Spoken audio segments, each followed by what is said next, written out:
So in the first module of hernia, we've discussed the basics of hernia and the most common hernia, that is inguinal hernia. Now, I told you in the exam that everyone will get a case of inguinal hernia in the college exams, and invariably MCQs are also asked. But if you're really unlucky, you can probably get a case of femoral hernia. So that's the next topic which we'll talk about. That is also important for the exam. Now, femoral hernias come out through the femoral ring, and it is very important for us to know the anatomy of the femoral ring, because of this anatomy, a lot of things occur in femoral hernias which are different from inguinal hernias. So if we look at this diagram, we can see that this is our inguinal ligament. This is the inguinal ligament which is there. And we know that this is the site for indirect hernia which comes out through the deep rings. And this is the site for direct hernia which comes out through the Hasselbalch's triangle. This was our Hasselbalch's triangle. Now, femoral hernia, you can see the femoral ring is below the inguinal ligament, right? So, femoral ring, this is the femoral ring. This is the femoral ring through which femoral hernias come out. And you can see the anatomy here that medially, this is medial. Medially, it is formed by the lacunar ligament. Medially is the lacunar ligament. Superiorly, you have the inguinal ligament. Superiorly is the inguinal ligament. And laterally, it is separated by the septum, which separates it from the veins, the external iliac or the femoral vein. And inferiorly, you have the pectineal or the Cooper's ligament. So if I have to draw a simple line diagram for the anatomy of the femoral ring, this is the pubic tubercle. This is the pubic tubercle. This is the inguinal ligament. And inguinal ligament is superiorly. Then you have the lacunar ligament. This is the lacunar ligament which is medially. The lacunar ligament is medial. This is the femoral ring through which the hernia is coming out, and laterally it is separated by a septum which separates it from the femoral vein, and inferiorly you have the pectineal or the Cooper's ligament. So inferiorly you have the pectineal or the Cooper's ligament. These are the boundaries of the femoral ring. Now, the significance here is that it is surrounded by ligamentous structures on three sides. You can see here that 1, 2, 3, there are ligamentous structures on three sides. So the ring cannot dilate. The ring cannot dilate at all. There's just one side where it can go, and that is lateral. So it cannot dilate much. That is why in femoral hernias, obstruction and strangulation is very common.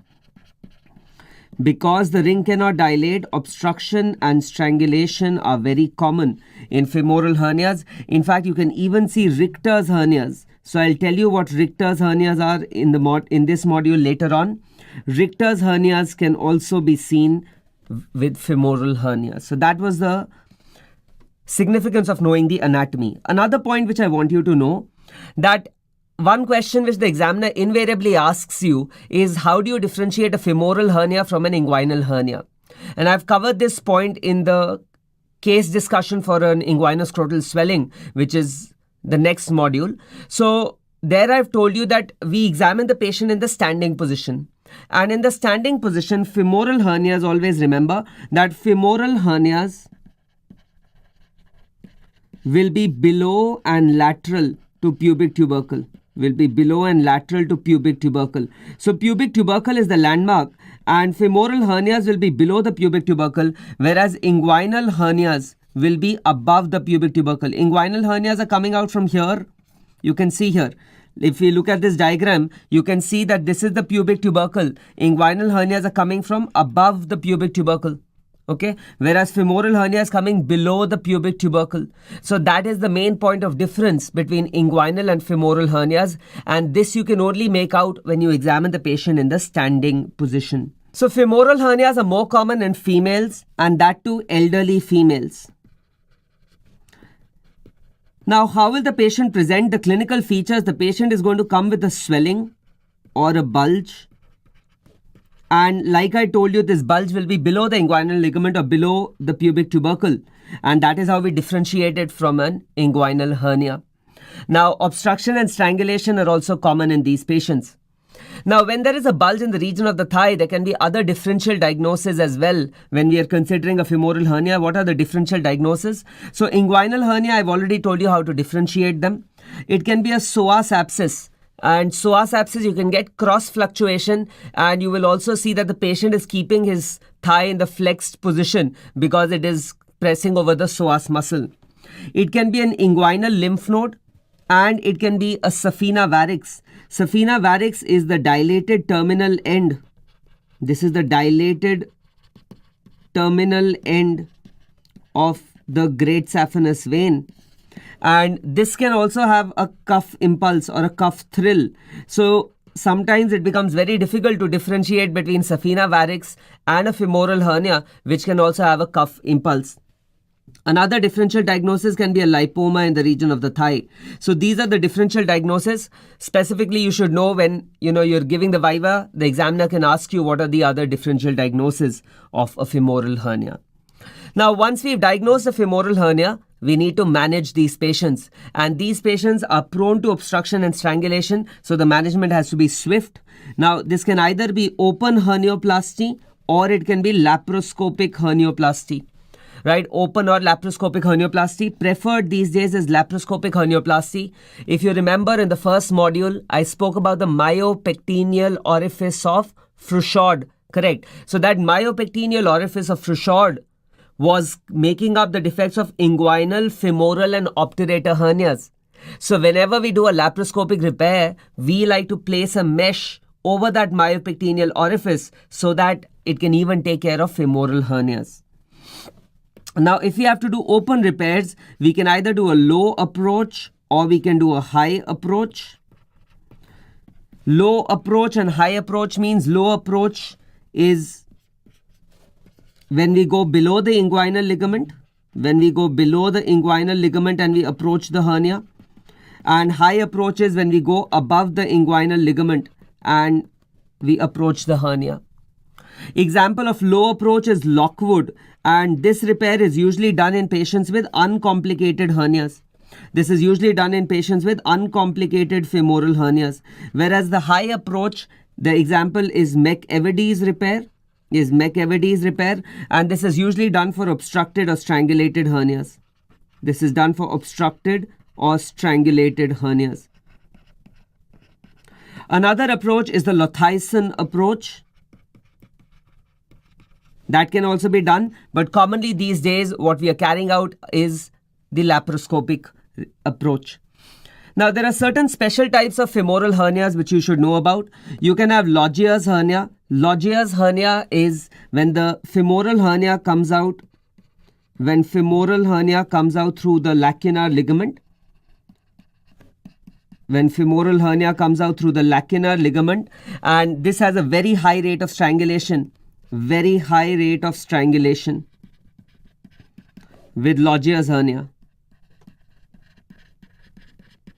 Then you can have Narad's hernia. Narad's hernia has also been asked in the exam. Narad's hernia is a femoral hernia.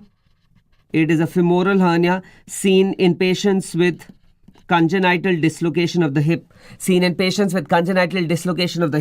And Narad's hernia is also prone for obstruction or strangulation. Then you can have Serafini and Velpeo hernia. Serafini is retrovascular hernia, whereas Velpeo is prevascular hernia. So what does this mean? Here it means that the sac lies behind the femoral vessels. It lies behind the femoral vessels. Here it lies in front of the femoral vessels. And that is the difference between Velpeo and Serafini hernia. So this was regarding femoral hernia, as I've already told you the points which are important for the exam. Moving on to ventral hernias. Ventral hernias are abdominal wall hernias. Now, you might think that directly or indirectly, all of these hernias are coming through the abdominal wall. But there is a specific subgroup known as ventral hernias, and these are the various hernias which have been enlisted in them. So why this is important is because in the UPSC exam, there was a question where they had asked which of the following are ventral hernias, and it was a multiple correct answer type of question. So you should know which all constitute ventral hernias. So ventral hernias can be epigastric, umbilical, paraumbilical, traumatic, Spigelian, lumbar, parastomal hernia. If you remember, I've covered this in the module on small and large bowel benign disorders. And you can also have an incisional hernia, which forms in the region of the incision. And incisional hernia is the most common ventral hernia. This is another question which has been asked in the All India exam.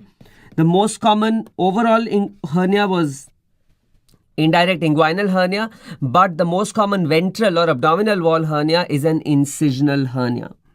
Now, why have all these ventral hernias been clubbed together? So the reason why they've been clubbed together is because they're coming out through the abdominal wall, and their management principles are also the same. So we have already discussed in the previous module that these days we prefer mesh plasty, we prefer hernioplasty. Tissue repairs are usually not in favor. So surgical management of ventral hernias, we have to carry out a hernioplasty.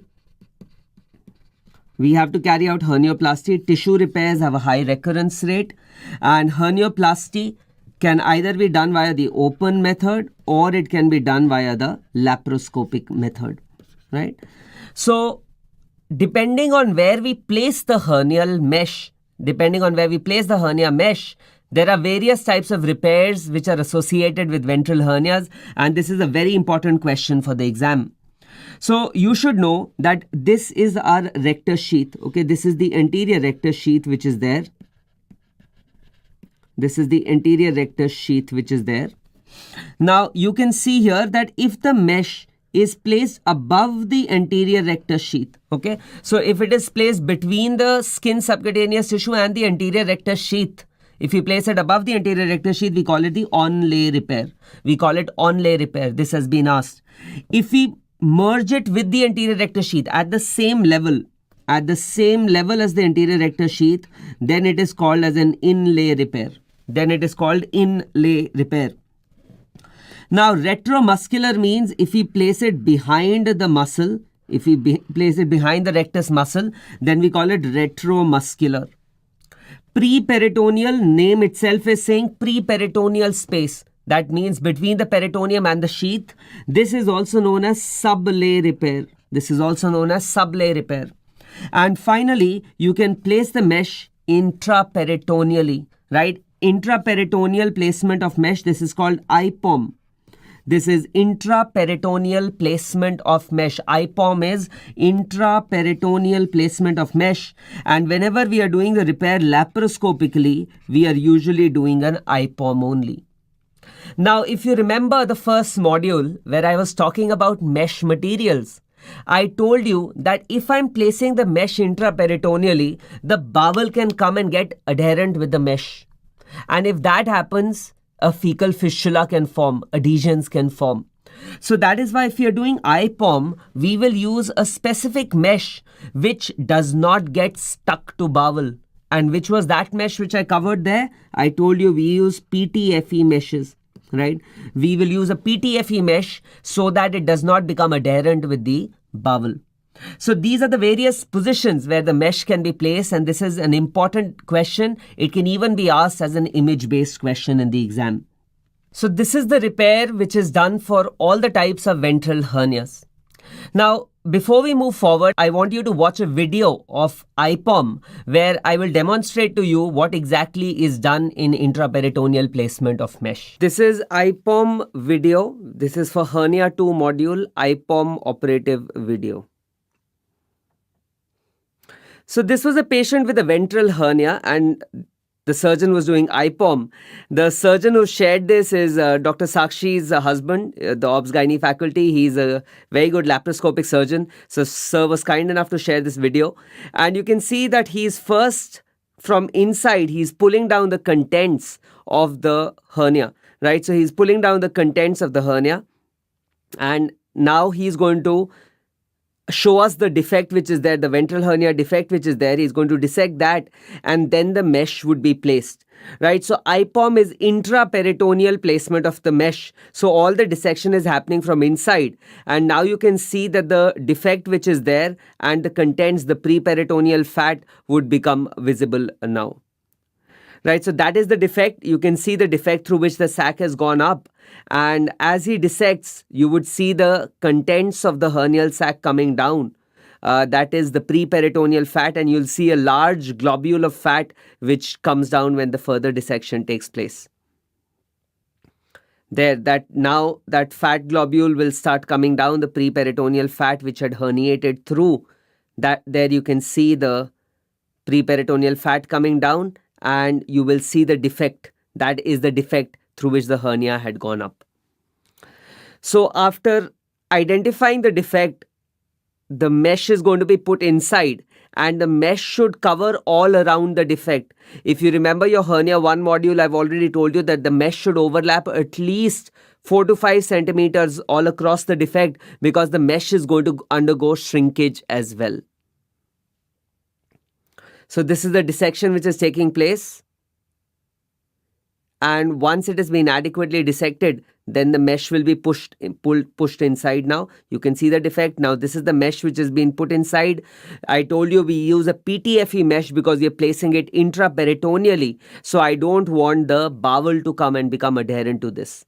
And he's using tackers. So these are tackers or staplers which are being used to anchor the mesh to the abdominal wall so that the mesh does not move from place. And you can see that the adequate coverage has been there, adequate overlap has been there. And these are the tackers which are being used to anchor the mesh, right? These small staplers or tackers are being used. And once this is done, that is what completes our IPOM repair.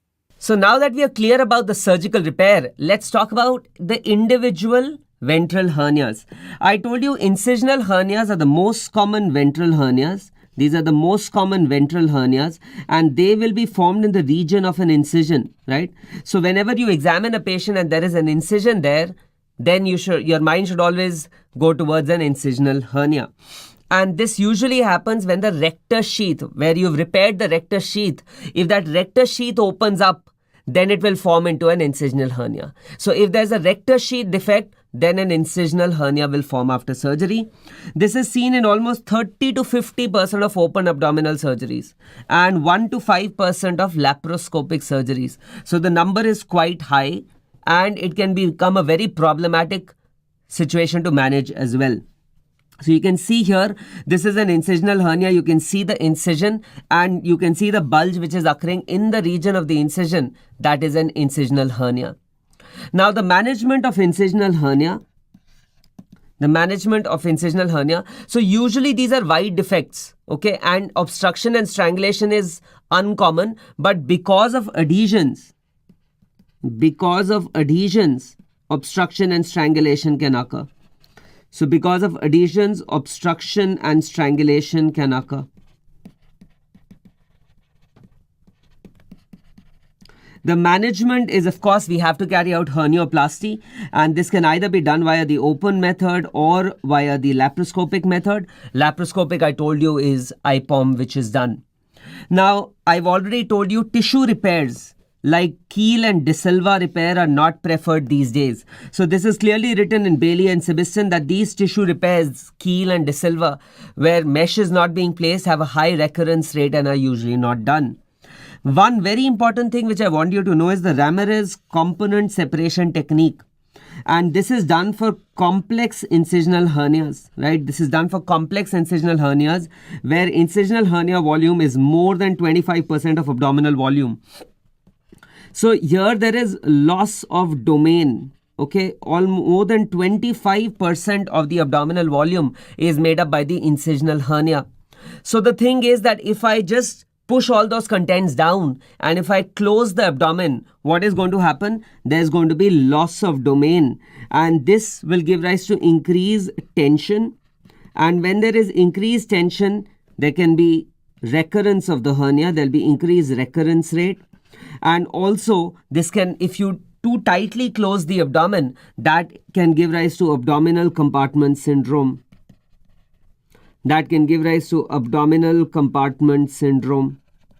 Okay. So these are the problems which can occur in incisional hernias. So that is why Ramirez component separation technique is when laterally we make releasing incisions. Laterally releasing incisions are made. And because of these releasing incisions, the pressure does not increase too much and you can repair the incisional hernia. I recently saw a medico who was suffering from Crohn's disease and he'd had 2 or 3 abdominal surgeries and he had a very large complex incisional hernia, and I know that he contacted a surgeon who specializes in this technique, and he underwent the releasing incisions, and the component separation closure was carried out for this boy. So this was regarding incisional hernias. The next hernia which you need to know is epigastric hernia. Epigastric hernia, another name for this, is also known as fatty hernia of linea alba. This is also known as fatty hernia of linea alba.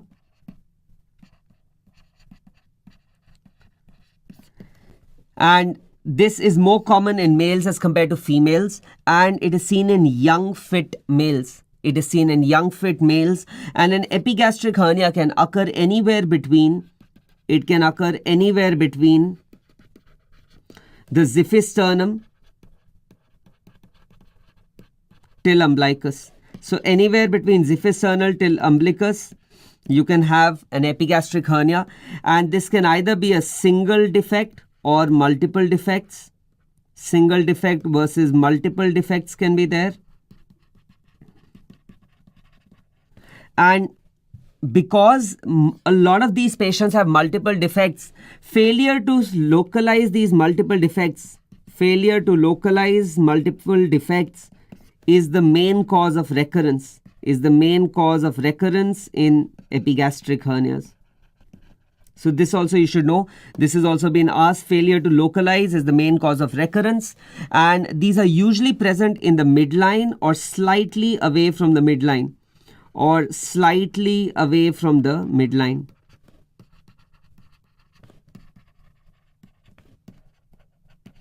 So these are the points for epigastric hernia which you should know about. And usually there is a transverse split in the median raphe.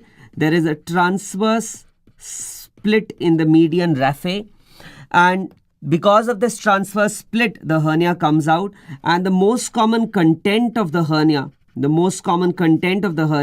is preperitoneal fat, which is why I told you one more name for this hernia is fatty hernia of linea alba. Now the clinical features of epigastric hernia, you can see here, you can see the defect here. The clinical features: the patient can come with a swelling, or the patient can come with pain which mimics pain of peptic ulcer, So this is also a very important presentation, and this question or these keywords have also been asked in the exam, that the pain of epigastric hernia can mimic that of a peptic ulcer. Of course, you can have your cuff impulse and you can have reducibility in epigastric hernias as well, which are present in all uncomplicated hernias that I mentioned to you at the start of Hernia 1 module itself. Now I want you to watch a video of a patient with an epigastric hernia, and here you can see the bulge in the epigastrium, and you can even see cuff impulse present in this patient. You can see this is a patient with an epigastric hernia, and the reducibility is there, and when the patient cuffs, you can see the cuff impulse very well in this patient. Now the next hernia which we need to talk about is an umbilical hernia, right? So we'll talk about the differences of an umbilical hernia versus a paraumbilical hernia. I didn't make this diagram. I got this image from the net, and you can see this was the patient who made this diagram of the hernia itself. So umbilical hernia is a hernia which comes out through the umbilical ring. So it's better we talk about the differences between umbilical and paraumbilical, because that is how it is asked in the exam: umbilical versus paraumbilical hernia. So umbilical hernias come out through the umbilical ring. They come out through the umbilical ring. And when they come out through the umbilical ring, it's usually a wide defect. And because it is a wide defect, obstruction and strangulation are uncommon. Obstruction and strangulation are uncommon in umbilical hernia. And because it is coming through the ring or through the umbilical cicatrix, the umbilicus is everted. We get an everted umbilicus. So you can see here the umbilicus is completely everted, right? And this is coming out through the umbilical ring. So this is the ring, the hernia comes out through the ring, and the umbilicus becomes everted. Paraumbilical hernia, right? So this is another umbilical hernia. You can see this is a large umbilical hernia. Paraumbilical hernia, you can see it comes out adjacent to the umbilicus.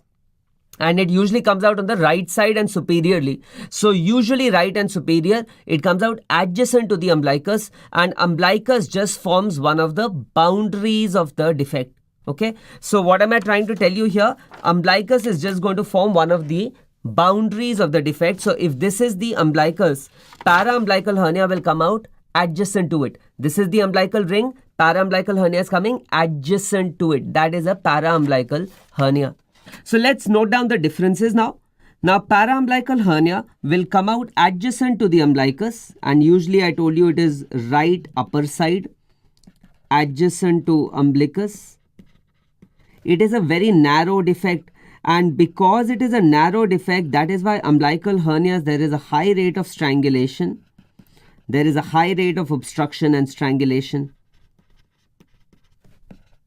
High rate of obstruction and strangulation is present in these patients, and that is why we don't wait at all when a paraumbilical hernia is detected. And umbilicus just forms one boundary. Umbilicus forms a boundary of the defect. Forms a boundary of the defect. The umbilicus is not everted. It is not everted in paraumbilical hernias. Now, umbilical hernias, where do we usually see umbilical hernias? So, umbilical hernias are commonly seen in newborn children. And if you go to the medicine ward where a patient has cirrhosis and massive ascites, that is another condition where you can see umbilical hernias. Paraumbilical hernias are otherwise seen in obese patients. These are usually seen in obese patients, and females are more commonly affected than males. Now, one thing which I want you to know regarding newborn umbilical hernias. This is very important. Umbilical hernias in newborn children. So, umbilical hernias in newborn children, these are more common in premature children, and it is 8 times more common in dark-skinned patients. Right?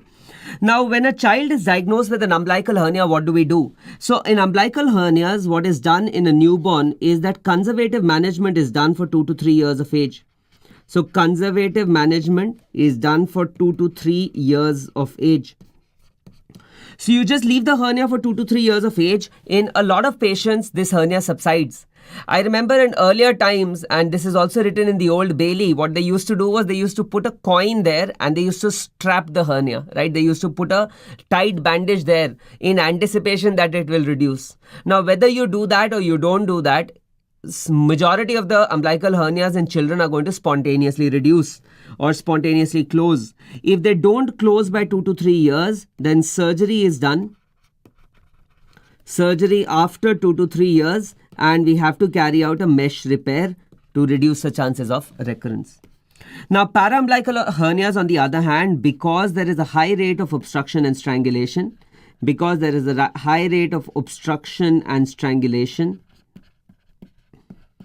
therefore, these patients,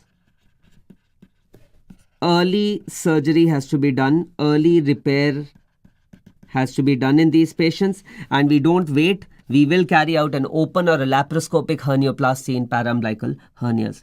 In paraumbilical hernias, because the defect is narrow, Richter's hernias can also form. I will tell you about Richter's hernias in the end of this module. So I've already shown you umbilical hernias. This is a paraumbilical hernia where the umbilicus is not everted. You usually have a smiling umbilicus. You can see here, you get a smiling umbilicus like this. Umbilicus is just forming one of the boundaries of the defect. Now, slight deviation from the topic of ventral hernias, but it is linked to umbilical and paraumbilical. I want to cover omphalocele and gastroschisis, two congenital problems in children related to the abdominal wall, and then we are going to come back to ventral hernias. Now, omphalocele and gastroschisis are asked very commonly in the exam, so you should know all the points about them. Now, omphalocele and gastroschisis are abdominal wall defects. Omphalocele is a defect through the umbilicus. Like umbilical hernia, this is also a defect through the umbilicus. And what happens here is that we know that the bowel comes out of the umbilicus during embryogenesis, and the bowel undergoes rotation, right? And then it comes back through into the umbilicus. But if the bowel fails to return inside, then it forms an omphalocele. So omphalocele is a defect through the umbilicus where the bowel fails to return inside, and this is covered with a peritoneal sac. And it is through the umbilicus, so it's a large defect. And because it is a large defect, the liver can also herniate, right? So liver can also herniate in these patients. This is also a very important point. This can be associated with other congenital anomalies, and it can be associated with Beckwith-Wiedemann syndrome. Beckwith-Wiedemann syndrome, we know, is also associated with Wilms tumors. And there's trisomy of 13, 18 and 21, which can also be seen in these children. So if you look at the image of omphalocele, you can see that the defect is through the umbilical and there is a peritoneal sac which is covering it. There is a peritoneal sac which covers it, and you can also have the liver herniating through it. Gastroschisis, on the other hand, is a defect adjacent to the umbilicus. So defect is adjacent to the umbilicus, and here the bowel is not covered by any peritoneum, right? So you can see here that the defect is adjacent to the umbilicus, okay? And again, the bowel is lying exposed. The bowel can become inflamed and perforations can be common, right? So perforations and inflammation of the bowel is more common in gastroschisis. Less congenital anomalies, but atresia and perforation are common in gastroschisis. So this is gastroschisis. The easiest way to differentiate is in omphalocele, there was a covering. In gastroschisis, there is no covering. You can see that the bowel is lying exposed or bare. Okay. Now, whenever you encounter such a child, whether with omphalocele or gastroschisis, so the first thing which we need to do in these patients is we need to rule out other congenital anomalies. Now, once we've done that, we need to manage these patients. Now, you might think it might be very simple. You just stuff all the bowel in and you close the abdomen. But that's not the case. These children are used to having their bowel outside. They don't know what it feels like to have the bowel inside. And if you just stuff in everything, then these children can land up with abdominal compartment syndrome, right? So how do we manage these patients? So what we do is we create a silo using the mesh. What is a silo? Silo is a cylindrical structure. You must have seen these huge silos where they store grains in your cities, right? So similarly, you make a cylinder out of the mesh and you cover the defect with it. And now what we do is we call this child regularly and we keep on reducing the height of the silo, right? Every few weeks, we will reduce the height of this silo. So what are we doing? We are gradually pushing down the bowel, right? We are gradually pushing down the bowel, not all in one go. Gradually it is being done. So once it reaches the level of the rectus sheath, we push this mesh inside and then we close the abdomen. So all this is done gradually, and this is the management for omphalocele and gastroschisis. We don't do it in a single sitting. So this was regarding omphalocele and gastroschisis. Continuing with our discussion of ventral hernias, we move on to lumbar hernias now. Now lumbar hernias can either be primary lumbar hernias or they can be secondary lumbar hernias. Secondary lumbar hernias are more common than primary lumbar hernias, and secondary lumbar hernias are secondary to trauma, secondary to surgery. Surgery like nephrectomy incision, there can be a hernia which can form there. Primary is rare. Primary lumbar hernias are rare. Secondary lumbar hernias are more common. Now, before we talk about the anatomy of lumbar triangles, I also want you to know the differential diagnosis.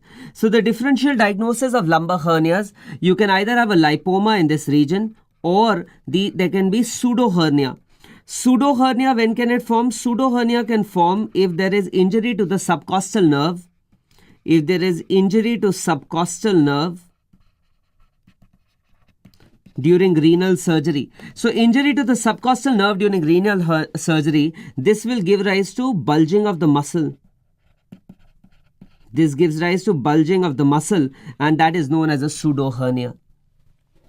Now there are two lumbar triangles and you should know the boundaries of these lumbar triangles. This is a patient with a lumbar hernia. You can see the clinical image. There is a bulge in the region of the lumbar triangles. Now there are two lumbar triangles. You have the inferior lumbar triangle of Petit and you have the superior lumbar triangle of Greinfeld. Okay. Now inferior lumbar triangle inferiorly is bounded by the iliac crest, laterally by the external oblique and medially by the latissimus dorsi. You can see here the inferior triangle. It is bounded by the iliac crest. It is bounded by the iliac crest, latissimus dorsi and the external oblique. And this is the inferior lumbar triangle through which hernias can come out. This is the inferior lumbar triangle of Petit. The superior lumbar triangle of Greinfeld is bounded by the 12th rib, the internal oblique laterally, and medially is the sacrospinalis. So if you look here, if you look at this triangle, you can see here that you have the erector spinae or the sacrospinalis or here, and internal oblique, and you have the 12th rib, and this is the superior lumbar triangle of Greinfeld through which hernias can come out. So you should know the boundaries of both of them, and you should know that lumbar hernias usually come out through the inferior lumbar triangle of Petit. So like I told you, majority of the lumbar hernias come out through the inferior lumbar triangle of Petit. So majority hernias come out through the inferior lumbar triangle. Now the management can be either open repair or laparoscopic hernioplasty can be done. And a particular type of repair which has been mentioned in Bailey and Sibiston for lumbar hernias is known as Dowd-Ponka repair. So you should know about this. So this was regarding lumbar hernia. The next one is Spigelian hernia. Spigelian hernia is also a type of a ventral hernia, and Spigelian hernia comes out through the Spigelian fascia.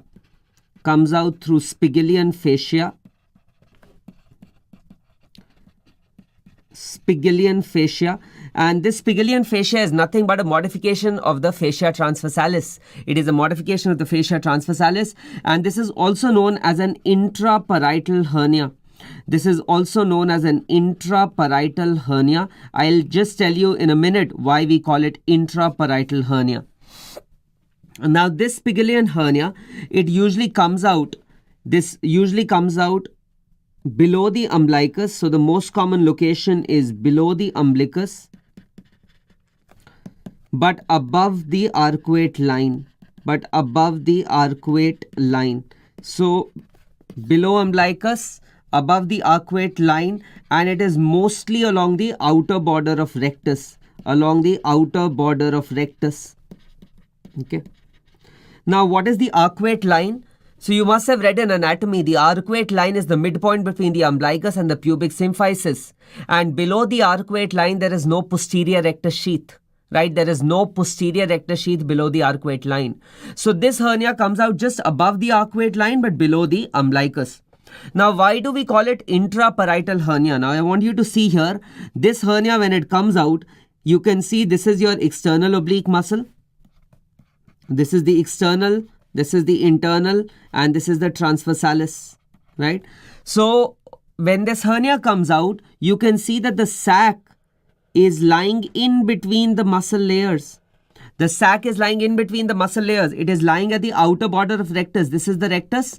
So it is lying at the outer border of rectus and it lies in between the muscle layers. Now what is the significance if this hernial sac lies in between the muscle layers? If it does not come up till the skin, how can we diagnose it early, right? It will be hidden. The sac will be hidden. We cannot easily palpate it.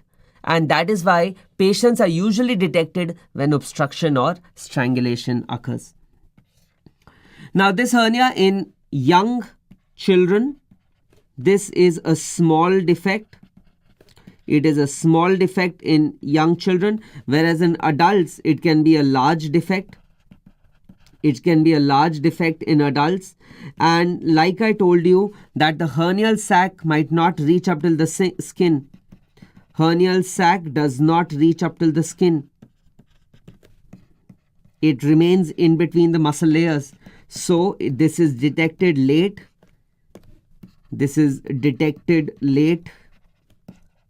when obstruction or strangulation occurs. When obstruction or strangulation occurs, so this is detected late. And the management for Spigelian hernia is again open or laparoscopic hernioplasty, like I had covered for all the ventral hernias. The next hernia which we need to discuss was asked in the NEET exam as well, and this is obturator hernia. Now, obturator hernia is also known as little old lady's hernia. So it occurs in elderly multiparous women, and it comes out through a narrow defect. It comes out through the obturator canal. It is a narrow defect, and let's look at this obturator canal. So this is where it is coming out from, right? This is the obturator canal.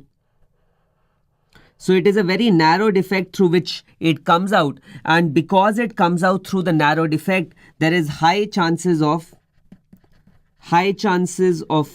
obstruction and strangulation. There are high chances of obstruction and strangulation, and these patients can also develop Richter's hernias. They can also develop Richter's hernia.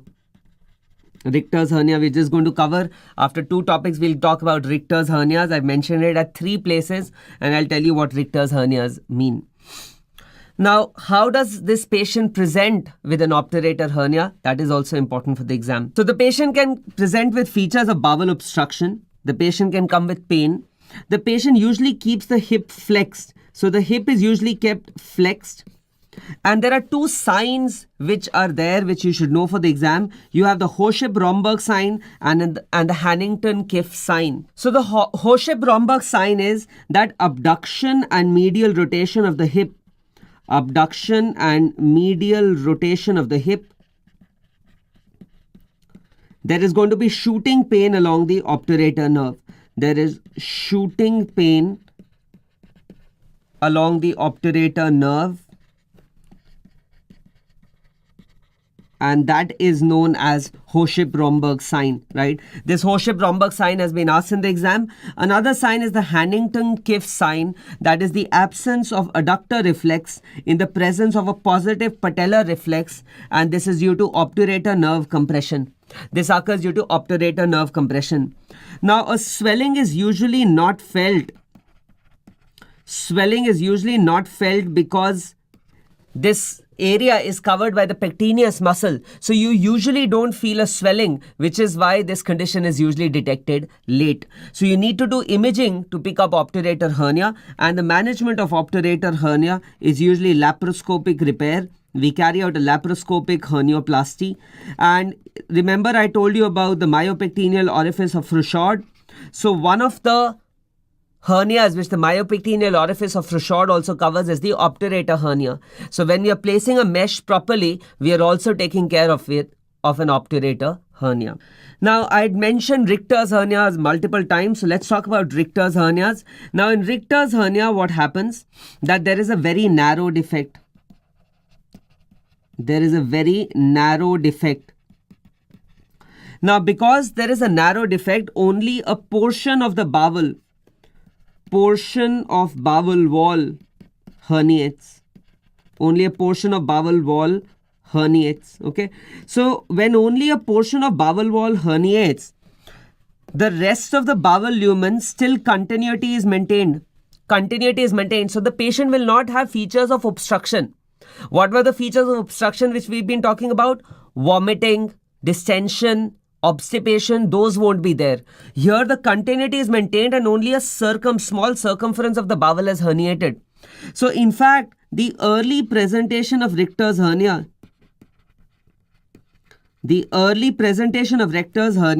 is in the form of gastroenteritis because the bowel contracts vigorously. So these patients come with gastroenteritis, and this is then later on followed by peritonitis, right? There can be strangulation or peritonitis which can occur, but initially these patients will have features of gastroenteritis, and that is very important for you to know for the exam. Now, which are the hernias which can give rise to Richter's hernias? So obviously those hernias where the defect is narrow, correct? So which are those hernias? Femoral, paraumbilical, and obturator, right? Femoral, paraumbilical, and obturator. And obturator hernias, and that is why we need to carry out early repair in these hernias. Early repair needs to be done in these hernias. Now, Richter's was when the defect was very narrow. Madel's hernia, on the other hand, the defect is very wide. And when there is a wide defect, multiple loops of bowel can go through. And when multiple loops of bowel go through, it can give rise to a W-shaped hernia. So if you look at it this way, this is the hernial sac, and you can have more than one bowel loop going through. So this is a W-shaped hernia. So now the significance of this W-shaped or Madel's hernia is, so this is W-shaped, that has also been asked. The significance is that if strangulation is to occur, it occurs in this joining portion which is intra-abdominal. So if strangulation occurs, it occurs in the intraperitoneal portion, which is the joining portion. So it occurs in the intraperitoneal portion. So what is the significance of it? The significance is, remember the first module I told you, the first thing which we do is we open the hernial sac. So if I open the hernial sac from here, I will see normal bowel, right? I won't see strangulated or gangrenous bowel. I will see normal bowel because the strangulation is occurring intra-abdominal. So in these hernias, we can miss a strangulation because it is intra-abdominal, and if I don't see this adjoining portion, I can miss a strangulation, and that is the significance of a Madel's hernia. And the other point which has been asked is that it is a W-shaped hernia. The next very important topic which we need to talk about is congenital diaphragmatic hernias. And there was a phase of 4 or 5 years, and this was 2-3 years back, where every year in the exam and in every exam, congenital diaphragmatic hernias were asked. Now, there are two types of congenital diaphragmatic hernias. You can have Bochdelic and you can have Morgagni hernia. Now, Bochdelic hernia is more common. This makes up almost 65 to 70% of all congenital diaphragmatic hernias, and Morgagni is less common. Now, Bochdelic is left posterolateral hernia, right? Is left posterolateral, and there is defective development of the pleuroperitoneal canal or the membrane of the diaphragm, and that is what gives rise to the Bochdelic or the left posterolateral hernia. Morgagni hernia is right anteromedial. It's on the right side and it is anterior, and there's a defective central tendon of the diaphragm which predisposes to this problem. The structures which can herniate through in Bochdelic are stomach, spleen and transverse colon, whereas in Morgagni it is usually the transverse colon which herniates through. So these are the two types of congenital diaphragmatic hernias. Now, the clinical features of congenital diaphragmatic hernias: the mother who's carrying a child of congenital diaphragmatic hernia can have polyhydramnios during pregnancy, and these conditions can also be diagnosed by a prenatal ultrasound scan. When the child is born, all the bowel contents are inside the thoracic cavity. So the abdomen is almost hollowed out, right? Because all the bowel has gone into the thoracic cavity. So these patients are going to have a scaphoid abdomen. They are going to have a scaphoid abdomen, right? And you can hear bowel sounds in the thorax. There can be bowel sounds in thorax. And when we put in a Ryle's tube or a nasogastric tube, this nasogastric tube can get coiled up. This nasogastric tube can get coiled up. So these are the clinical features with which we start suspecting that the child has a congenital diaphragmatic hernia. And these are the key words also which you should remember if you are given a question stem in the exam. Now, if we see the imaging, you can see here on this X-ray, this is left-sided hernia. So it's a Bochdelic hernia. And you can see that the bowel is inside the thoracic cavity. Right, bowel is inside the thoracic cavity, and you can see that the Ryle's tube is getting coiled up inside the thoracic cavity only. Okay, so these are the features which we can see on imaging. Now, the problems in a patient with congenital diaphragmatic hernia are that because the bowel is in the thorax, lung does not develop, right? Lung does not develop on that side. because the bowel does not allow the lung to develop, and this gives rise to pulmonary hypoplasia. Right, this gives rise to pulmonary hypoplasia, and this pulmonary hypoplasia is the most common cause of death in patients with congenital diaphragmatic hernias. So this is the most common cause of death in patients with congenital diaphragmatic hernias, that is pulmonary hypoplasia. Now, if a child is born with pulmonary hypoplasia, then this child is going to be hypoxic, right? Because the lung is not developed. The child is going to be chronically hypoxic. There'll be decreased oxygen tension chronically. And you know that the pulmonary vasculature is very unique. When there is hypoxia, all the other vessels in the body are going to undergo vasodilation. But in the lungs, there is hypoxic vasoconstriction. There is hypoxic vasoconstriction. So because of this chronic hypoxic vasoconstriction, these patients can develop pulmonary hypertension. They can develop pulmonary hypertension, and this pulmonary hypertension is the second most common cause of death. This is the second most common cause of death in patients with congenital diaphragmatic hernias, right? So these are 2 points which I wanted you to know. Now, once you diagnose a patient with congenital diaphragmatic hernias, I've already discussed with you how the diagnosis will be made, when do we suspect it. So in the management of these patients, like I told you, these patients are hypoxic. So they will usually require some kind of ventilation. And you have read in pediatrics that bag and mask ventilation is contraindicated. Bag and mask ventilation is contraindicated. Why is it contraindicated? Because if you put a mask and if you do ventilation, there will be air which will go into the bowel and the stomach as well. And where is the stomach and the bowel lying? It's lying in the thoracic cavity. So if more and more air comes in the bowel and the stomach distend, it will further hamper lung expansion. Right? So further lung expansion would be hampered, and that can give rise to more hypoxia, more problems. That is why no bag and mask ventilation. The best ventilation for these patients is IPPV. IPPV is intermittent positive pressure ventilation. Intermittent positive pressure ventilation. If intermittent positive pressure ventilation also fails, then we can do ECMO in these patients. ECMO, I've told you earlier as well, you've read in anesthesia also, is extracorporeal membrane oxygenation. Extracorporeal membrane oxygenation is ECMO.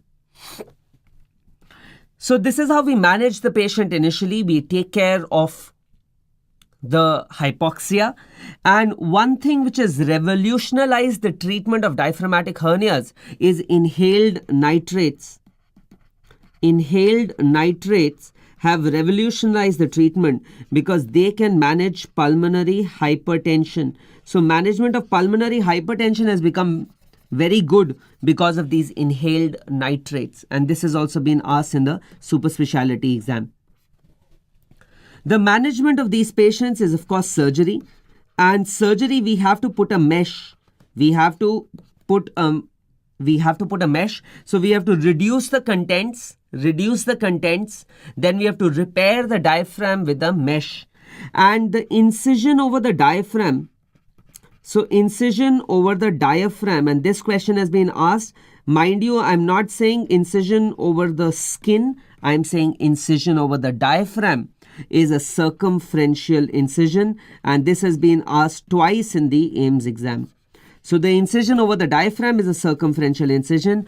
Once we make this, we reduce the contents, we put a mesh, and we put in a chest tube. And that is the management of a congenital diaphragmatic hernia.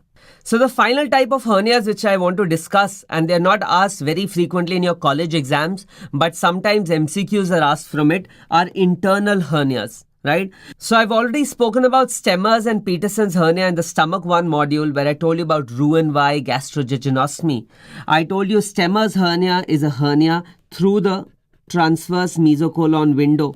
This is through transverse mesocolon window, and I'd also demonstrated how these hernias form. So you can watch that module for more details. Peterson's hernia was a hernia behind the rule limb. Behind the rule limb was a Peterson's hernia. So these are two examples of internal hernias which can form after surgery. There are two more internal hernias which I want you to know. You have a left paraduodenal hernia. This is through the fossa of Lanzert, and this is due to defective fusion of the descending colon mesentery. So because of defective fusion of the descending colon mesentery, you can get the left paraduodenal hernia.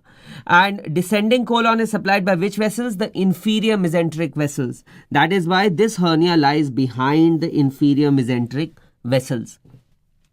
The other hernia is the right duodenojejunal hernia. And this is because on the right side, this is due to defective fusion of the ascending colon mesentery, and ascending colon is supplied by the superior mesenteric vessels. So this hernia is going to lie behind the superior mesenteric vessels. Okay. So these are the types of internal hernias you should know about. Now, before we end the module on hernias, I also want you to know about mesenteric problems. Let me quickly first show you diagrams of these internal hernias. So I've already told you a defect through the transverse mesocolon window is a Stemmer's hernia, and Peterson's hernia is, you can see Peterson's defect is behind the rule limb. This was my rule limb. If behind the rule limb, we can get a Peterson's hernia. This was the fossa of Lanzert, and you can get the hernial sac, you can see, is behind the inferior mesenteric vessels, Now, there are a couple of mesenteric abnormalities which I want to cover, and one of them has recently become very popular in all the entrance exams, and that is mesenteric cysts. Now, mesenteric cysts are of two main types. So, the two main types of mesenteric cysts which you can get are chylolymphatic cysts, and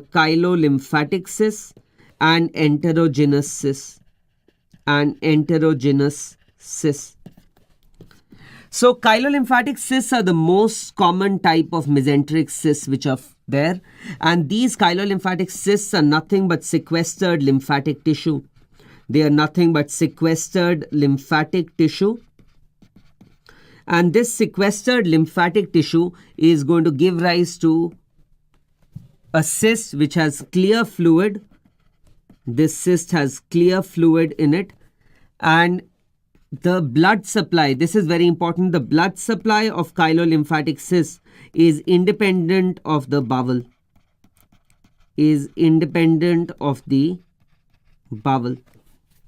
Enterogenous cysts, on the other hand, are sequestered bowel tissue. This is sequestered bowel tissue is enterogenous cyst, and this is going to be thick-walled and turbid fluid. Chylolymphatic was thin-walled. This is thick-walled, and you will get turbid fluid here. You are going to get turbid fluid present here. And the blood supply, it shares its blood supply with the bowel. And I'll tell you the importance of this when I talk about the management of mesenteric cysts. So it shares its blood supply with the bowel. So these are the two main types of mesenteric cysts which are there. Now, how does a mesenteric cyst present? So the clinical features are very important. The patient usually comes with the Tillot's triad. And what is the Tillot's triad? The Tillot's triad has been asked multiple times in the exam. So there is a periumbilical swelling. These patients will have a periumbilical swelling or periumbilical lump. And if you look here, this is the umbilicus. So this is where the lump is going to be. It's going to be a periumbilical lump. It moves at right angles to attachment of mesentery. But not along the line of the attachment of the mesentery. Now, go back to your anatomy. Where is the mesentery attached from? The mesentery starts from the DJ flexure. So the DJ flexure would be somewhere here, the duodenojejunal flexure, and it goes till the right sacroiliac joint. So this is the line of attachment of mesentery. So this mesenteric cyst is going to move at right angles to the line of attachment of mesentery, but not along the line of attachment of mesentery. Okay. And out of the three, this is known as Tillot's sign. So you have Tillot's triad, but within Tillot's triad, Tillot's sign is a swelling which moves at right angles to attachment of mesentery, but not along the line of attachment. And the third point is there will be a transverse band of resonance, right? Why resonance? Because the transverse colon will go over it. So you will have a transverse band of resonance over this swelling. There will be a transverse band of resonance over this swelling. Okay. So this is Tillot's triad. This is how the patient is going to present. And the investigation of choice for a mesenteric cyst is a contrast enhanced CT scan. And you can see here that this entire abdomen, this was such a huge mesenteric cyst that the entire abdomen is filled up with this mesenteric cyst. Now the management of these patients is of course surgery. But how will the surgery be different for a chylolymphatic cyst versus an enterogenous cyst? Let's see that. So if you remember, I told you that chylolymphatic cysts have independent blood supply, right? So that is why for chylolymphatic cysts, the treatment, the surgery is going to be enucleation. I can enucleate the cyst without damaging the bowel, Whereas for an enterogenous cyst, it is sharing its blood supply with the bowel. So if I do anything to this cyst, it will also affect the vascularity of the bowel. So the only treatment here is resection and anastomosis.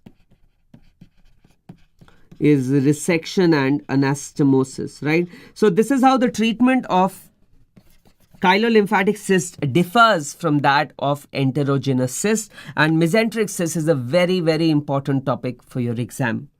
The final thing which we need to know is misty mesentery. This is something which is written in Bailey. This is seen secondary to pancreatitis or edema or hemorrhage or cancer. These are the causes which can give rise to misty mesentery, and this should not be confused with mesenteric panniculitis. Panniculitis means inflammation of the fat. And this mesenteric panniculitis is a manifestation of Weber-Christian disease, is the mesenteric manifestation of Weber-Christian disease. But this one, misty mesentery, is different. It should not be confused with mesenteric panniculitis. In misty mesentery, there is increased fat attenuation on CT. So there is increased fat attenuation on CT. So you can see here all this is misty mesentery. There's increased fat attenuation, and the management of misty mesentery is the management of the primary condition which is giving rise to misty mesentery, right? So we manage the primary condition which is giving rise to this problem. So that brings us to the end of this module. Now for final year students, I told you hernia modules are super important. Anything and everything can be asked as a short note, and you can get clinical questions as well. So this entire module is important except for this misty mesentery part and internal hernias. For final years, everything is important in this module. Now before we end this very important module, let's do some MCQs. So which of the following are ventral hernias? So we know in traumatic, incisional, lumbar, parastomal, umbilical are. Inguinal is not. This was the question which was asked in the UPSC exam.